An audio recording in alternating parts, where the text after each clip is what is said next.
Bonjour à tous. Aujourd'hui, j'avais envie de vous faire une vidéo sur l'équilibre, notamment l'équilibre au travail. Et en discutant avec des amis, des coachs, remarqué qu'on avait souvent des focus sur des points particuliers. Je voulais voilà, vous proposer quelque chose. On va voir si ça vous touche ou pas. Euh, c'est un modèle en fait qui va parler en fait de nos besoins en termes de temps partagé avec les autres, notamment. Je me suis rendu compte qu'en fait, quand on est sur des modes agiles et qu'on accompagne des transformations, en fait, l'agilité, c'est beaucoup du collectif. Donc, c'est pratiquement que ça d'ailleurs. Ce qu'on vous propose, en fait, c'est un certain nombre de rituels où on se retrouve, rétrospective, sprint planning, tout ça, et on essaie de mettre les gens ensemble, favoriser l'intelligence collective. Et voilà, au travers des daily meetings, au travers de l'esprit d'équipe, etc., etc. Et, hem et c'est très bien, hein, c'est pas il n'y a pas de sujet de bien et de mal. C'est juste que je me faisais la réflexion que, heu, est-ce qu'on n'oubliait pas, des choses importantes heu, dans ce collectif, en fait? Je me faisais cette réflexion aussi en discutant, avec un manager qui me montrait son agenda, plus que rempli et qui me disait, je crée des réunions où je suis tout seul parce que j'ai besoin de travailler aussi. Enfin, pas que d'être en réunion avec des gens, c'est-à-dire en collectif. J'ai besoin aussi d'être seul pour traiter mes sujets, me concentrer, etc. Je trouvais ça très intéressant et je vais vous inviter à avoir cette réflexion. Euh, Partage de votre temps quelque part, vous voyez? C'est-à-dire, est-ce que, de quelle manière vous partagez votre temps entre les temps collectifs, les temps seuls, etc.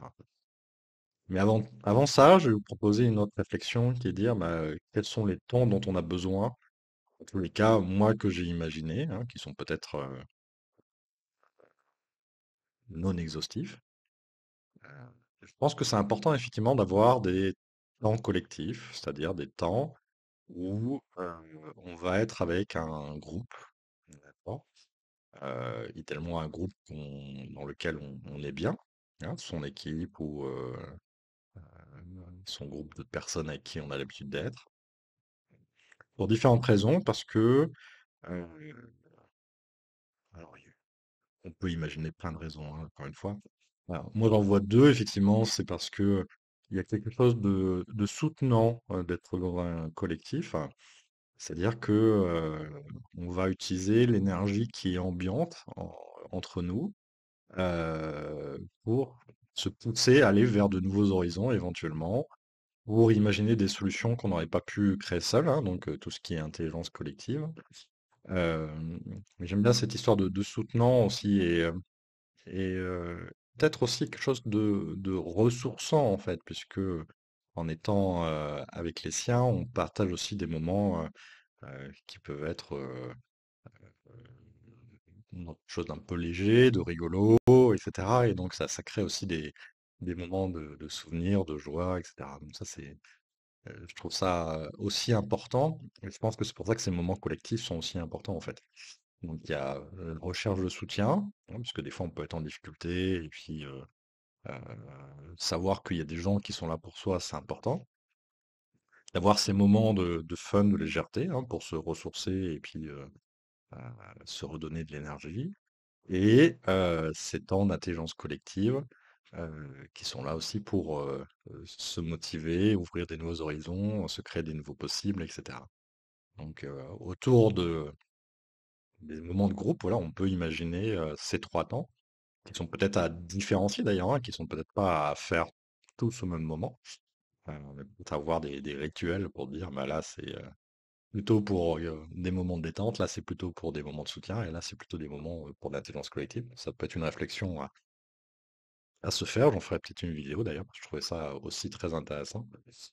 Hem, Moi, je me propose aussi d'avoir des temps avec des pairs, en fait, c'est-à-dire être à deux ou à trois, hein, mais quelque chose de plutôt petit, hein. Moi, j'aime bien la notion de binôme. Euh, Pas toujours le même, hein, c'est pas une question, mais en tout cas, avoir quelqu'un euh,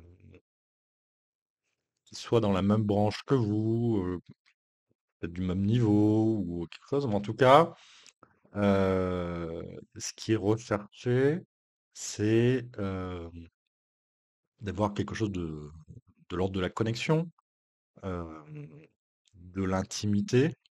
C'est-à-dire qu'effectivement, on se retrouve dans un cadre où on n'est que deux, donc on peut plus facilement s'ouvrir sur un certain nombre de sujets. Donc l'intimité, voilà, je pense que ça fait partie des besoins des gens d'avoir des moments où effectivement on n'est pas en groupe et on peut partager des choses qui sont de l'ordre de l'intime, du personnel, de la difficulté, etc. Parce que c'est pas toujours facile en groupe. Donc voilà. Euh, donc il y a une partie encore qui parle du soutien, là, donc vous voyez. Et du coup, c'est une autre forme de soutien, c'est un soutien plus intime. Euh, il y a le partage, c'est-à-dire qu'effectivement, on s'auto-alimente ensemble sur des réflexions, sur des partages d'expériences, des partages de mauvaises expériences, euh, de pouvoir apporter du conseil, de l'aide, etc. Et dans des moments à deux, c'est souvent, euh, je- c'est pas une question de simplicité, mais en tout cas, ça peut être plus profond, ça peut moins dispersé et plus concentré sur son sujet. Et je pense que c'est important aussi.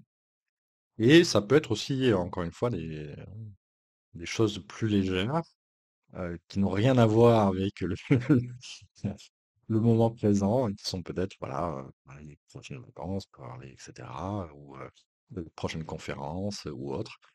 En tout cas, je pense que ces moments à deux devraient être des moments qu'on crée de manière régulière, euh, parce que c'est une manière aussi de remplir un besoin qu'on a chez nous, hein, de connexion, d'intimité, de relations privilégiées, de sécurité, etc.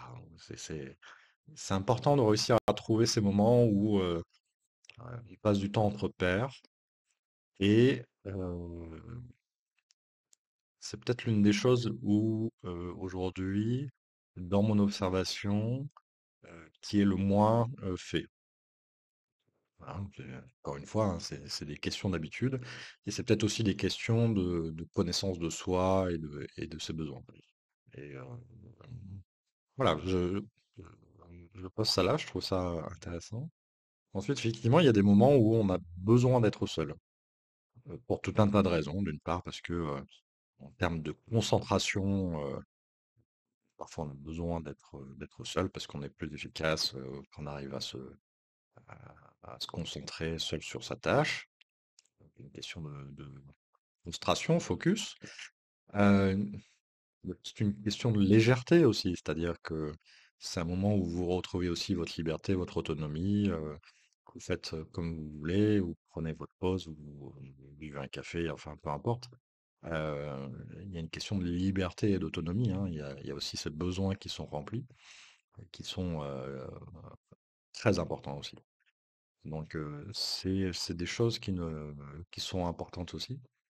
Et j'avais envie de rajouter le zéro, hein, donc on est en collectif, donc tous ensemble, deux par deux, tout seul, et le zéro. Et en fait, j'ai remarqué, je n'avais pas mis ça au départ dans ma proposition de- d'équilibre, euh, mais des fois c'est bien aussi de sortir, on va dire, du travail et s'octroyer des moments où c'est pas, c'est pas dans l'efficacité, dans la production, etc., mais dans quelque chose qui relève de prendre soin de soi, en fait. Encore aller faire une balade, manger, faire une pause, faire une sieste, etc. Mais qui relève de prendre soin de soi sans intention de produire. D'accord? Euh, et quand on fait une pause avec des collègues, pour moi, ça fait pas partie du zéro, en fait, hein. Ça fait partie du fun, de la légèreté collective ou de la légèreté en binôme. Mais c'est pas la partie du zéro, hein. Le zéro, c'est vraiment quelque chose qui nous appartient et qui est de l'ordre euh, du ressourcement pour nous-mêmes et par nous-mêmes. D'accord? Et je dis pas que c'est pas bien de faire des pauses avec des collègues, etc., ou que ça contribue aussi à à la légèreté et l'énergisation, mais euh, peut-être que ça vous invitera à réfléchir sur finalement qu'est-ce qui me permet de faire une cassure réelle. Euh, peut-être que c'est voilà, de regarder une vidéo, peut-être que c'est de prendre un livre, peut-être que c'est d'aller marcher dehors, etc. Mais c'est quelque chose qu'on fait pour soi dans l'intention euh, voilà, de se ressourcer et de s'arrêter. Donc, je trouvais que ce niveau zéro était intéressant parce il est souvent sous-estimé. Et alors, je vais pas, vous savez que je suis un grand adepte de la spirale dynamique, mais je vais pas trop en parler aujourd'hui, même si voilà, ça me fait écho en me disant peut-être qu'en fonction de où on se trouve sur la spirale, on se sent plus ou moins en sécurité, s'octroyer, à se donner la permission euh, de faire des choses ou pas, en fait. Voilà. Mais peut-être que le regard des autres fait que on ne se donne pas forcément la permission, par exemple, d'être dans le niveau zéro. Mais peut-être aussi que des fois, le niveau 2, c'est-à-dire le travail en pair, il peut être mal perçu aussi, puisqu'on attend un résultat individuel. Et peut-être que parfois, c'est le collectif qui est mal vu, hein, puisque le collectif n'est pas là pour s'amuser, mais pour produire. Et des fois, c'est le travail individuel qui est mal perçu, hein. J'imagine qu'à un niveau très collectif, c'est mal perçu de voir des gens qui sont dans leur coin et qui veulent pas être tout le temps dans le collectif, parce que le collectif c'est bien, c'est ce qu'il faut, c'est supportant, c'est etc. Et qu'il y a des gens qui ont besoin de cette solitude, voilà, c'est leur mode de fonctionnement. Donc voilà, il y a sûrement des liens à faire. Aujourd'hui, je ne les ferai pas, même s'ils sont un peu en tête. Donc, c'est juste pour dire, donner beaucoup de bienveillance aussi aux gens qui vous entourent, hein, qui peut-être passent plus de temps dans un niveau que dans un autre, et de la bienveillance envers vous-même aussi, hein, parce que peut-être que vous êtes dans des situations qui font que bah, j'ai du mal à investir tel ou tel niveau euh, de relation. euh, et voilà, c'est comme ça. Mais après, quand vous en avez conscience, peut-être que vous pouvez vous imaginer pouvoir le faire et passer plus de temps là où vous en avez besoin. Donc, ce que je pourrais vous inviter, c'est de essayer de dessiner un cercle et puis un camembert, hein, tout simplement, et puis voir un peu la répartition de votre temps. Euh, Est-ce que vous êtes à 90% dans le collectif? Dans ce cas, peut-être qu'il y a un rééquilibrage à faire, hein. Je pense que de toute façon, quand on est dans l'excès, il y a toujours un rééquilibrage à faire.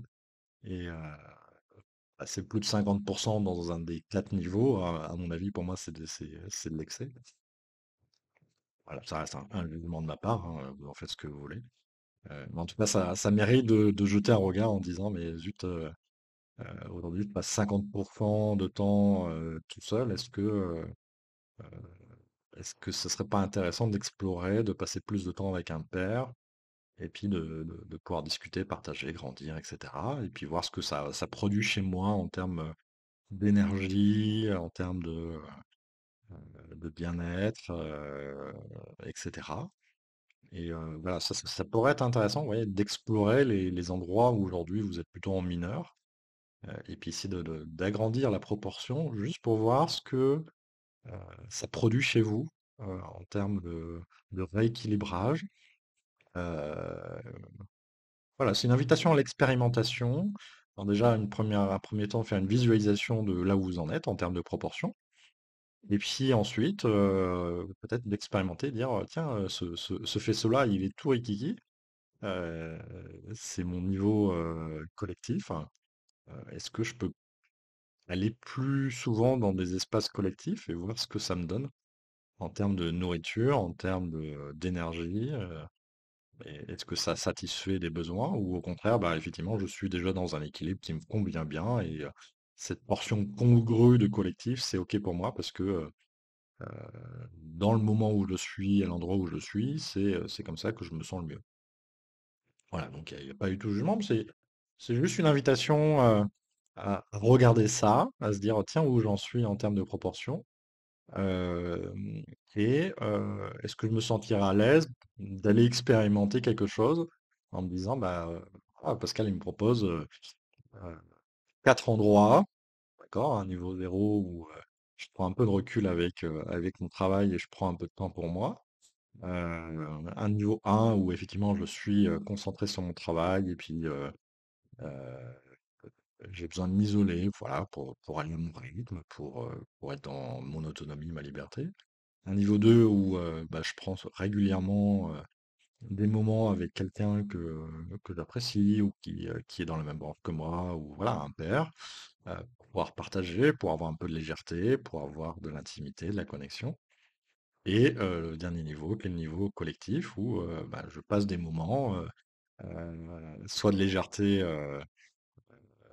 c'est un moment fun avec mon groupe, soit d'intelligence collective parce qu'on fait des travaux de réflexion sur comment on pourrait changer le monde, etc. Ou des moments de soutien, encore une fois. On va chercher de l'énergie dans le groupe parce qu'on a besoin de se motiver. Donc voilà, donc il y a ces 4 niveaux qui vous sont proposés, et voir comment sont répartis tout ça. Et si vous avez envie d'expérimenter, d'agrandir un de ces niveaux, et voir comment vous vous sentez avec ça, et peut-être que ça vous apporte ce rééquilibrage ou ce déséquilibrage. Chacun peut voir ça à sa manière. Donc voilà, c'est ce que j'avais à vous proposer aujourd'hui. J'espère que ça vous a intéressé et je vous dis à bientôt.